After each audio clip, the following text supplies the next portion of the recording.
Putin chose this war, and now he and his country will bear the consequences. Today, I'm authorizing additional strong sanctions and new limitations on what can be exported to Russia. This is going to impose severe cost on the Russian economy, both immediately and over time.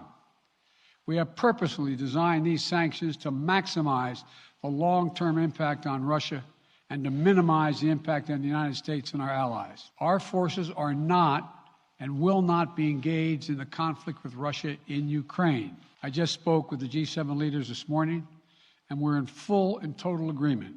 We're going to stunt the ability to finance and grow the Russian military.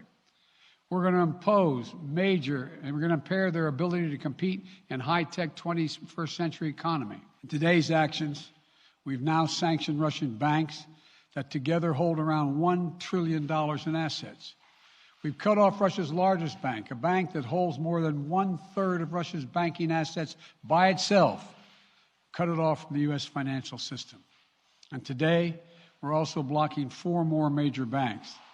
That means every asset they have in America will be frozen. Between our actions and those of our allies and partners, we estimate that we'll cut off more than half of Russia's high-tech imports. We're also taking steps to defend our NATO allies, particularly in the East.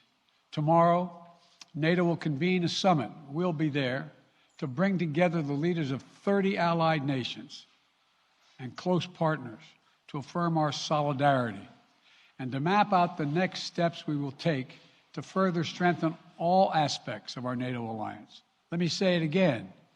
Our forces are not and will not be engaged in the conflict with Russia in Ukraine. Our forces are not going to Europe to fight in Ukraine, but to defend our NATO allies and reassure those allies in the East. This is a dangerous moment for all of Europe, for the freedom around the world.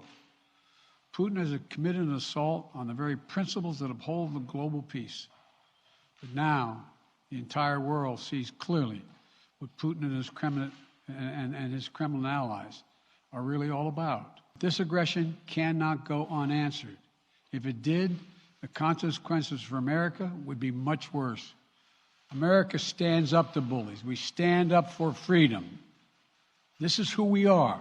When the history of this era is written, Putin's choice to make a totally unjustifiable war on Ukraine will have left Russia weaker and the rest of the world stronger. Liberty, democracy, human dignity, these are the forces far more powerful than fear and oppression. They cannot be extinguished by tyrants like Putin and his armies.